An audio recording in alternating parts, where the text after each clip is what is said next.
One can't complain about the number of religious venues. In China today, there are about 140,000 places of worship for Buddhism, Taoism, Islam, Protestantism, and Catholicism. Protestantism leads with about 56,000 churches. Taoism is China's only indigenous religion, and it has been the weakest of the 5 major religions. However, in recent years, with increasing confidence in Chinese culture, Taoism is growing. My friend Zhang Weiwei is professor of international relations in Geneva, and his take on Chinese religious belief is more outspoken. Our religious tradition is, in a way, if I have to use a politically incorrect word, is secular. It's rather inclusive. You can't imagine a Chinese can be simultaneously a Buddhist, a Taoist, a Confucianist, or a different stage of life. So we're not very serious believers. Religions do not challenge the state or political affairs. While the rise of religion is changing part of Chinese society, the equality of women is changing all of it.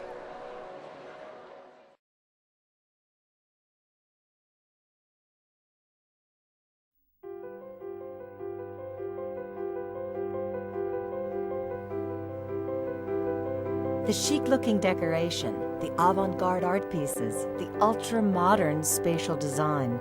Where do you think this is? Perhaps one of the art centers of the world like New York, Paris, or London.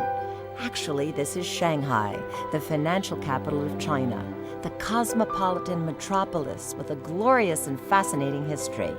These art spaces now occupy old factory buildings, the very factories that made Shanghai the industrial center of China in the past, the very factories that propelled China into its powerful economic base that makes the phrase "made in China" known around the world. And it was right here on the grounds of the 2010 Expo that the first factory of China was built. And that was 150 years ago. What was that legendary factory like? Why was it so important? And where is it now? I'm Nancy Merrill. In Shanghai's bid to win the Expo, they did a blueprint of the area that they needed. Their proposed West Bank Expo Park covered an area of 5.3 square kilometers. This meant they would have to move 18,000 families and 270 factories. Several old factories like Nanxi Power Plant were affected, but it was the Jingnan shipyard that had 10,000 workers that represented the very biggest move.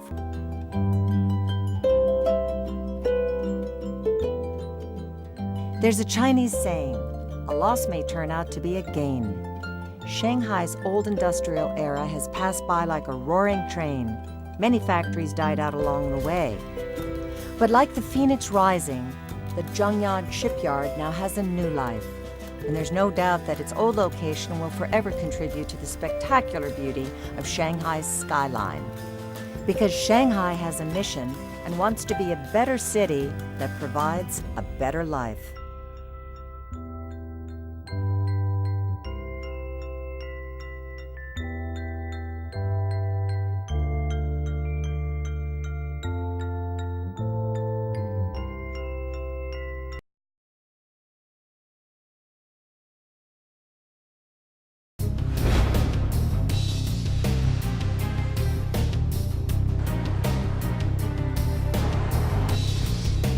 To realize the Chinese dream, China must be modern. Already, China may have the tallest buildings, fastest trains, biggest army, largest shipping hubs, most rapidly growing large economy. But even all these do not mean that China is truly modern. The imbalances between urban and rural societies, the misaligned and unsustainable economic growth model, the lack of creativity in education, All these hinder China on its path to becoming a fully modernized nation.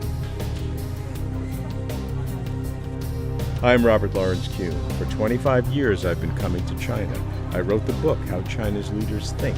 I give commentaries about China. I follow the Chinese dream. The Chinese people and the Chinese government are indeed changing, but are they ready for real modernity?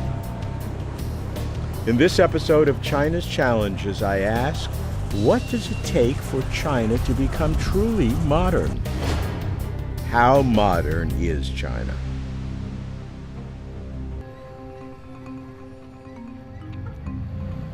This is Wantou Village in East China's Shandong province.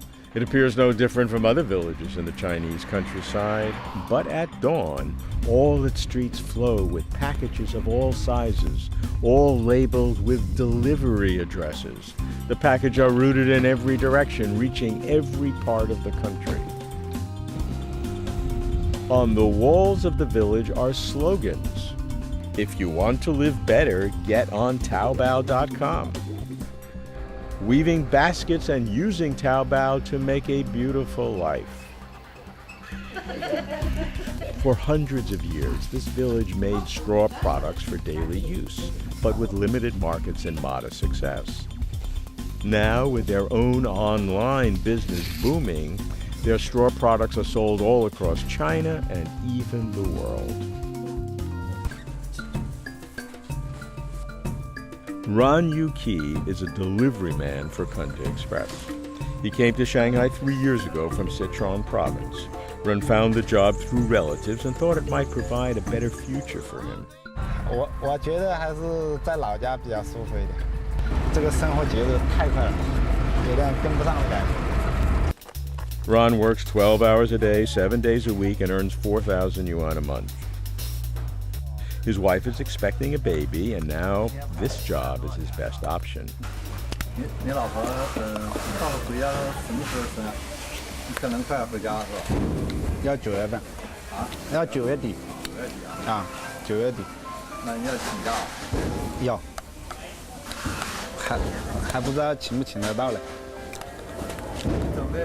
For delivery workers like Ran, work will not slow down anytime soon.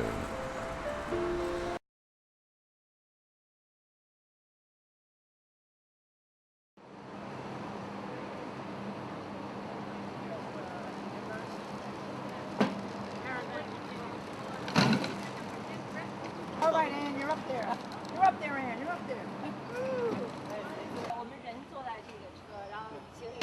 行李一共有多少？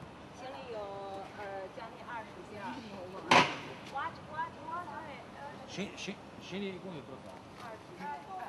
But I have been very excited ever since first coming to China. I mean, building up to coming to Shanghai. My name is Ann Manson, and I'm from Palm Beach, Florida, and I'm 78. I was born in Shanghai. I was born in Shanghai in 1931. Well, my sister was born here 18 months later. She was 18 months old when we came back to the United States. And I left here when I was 3.5 years old. So I really don't remember very much about it, except, of course, the stories that my mother told. I was a school teacher. I taught English in high school. I have 3 children, and then I remarried. I married a second time and got 2 more daughters, and so that makes a total of 11 grandchildren.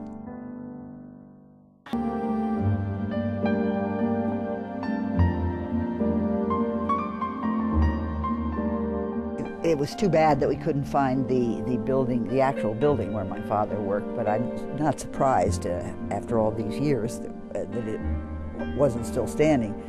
But all these other buildings here, which were all built, at least judging from the plaques, and similar architecture, they were all built in the 20s. And so this street that we were walking along is where he walked, and this is how it looked, even if it isn't the exact building. So that's been very moving.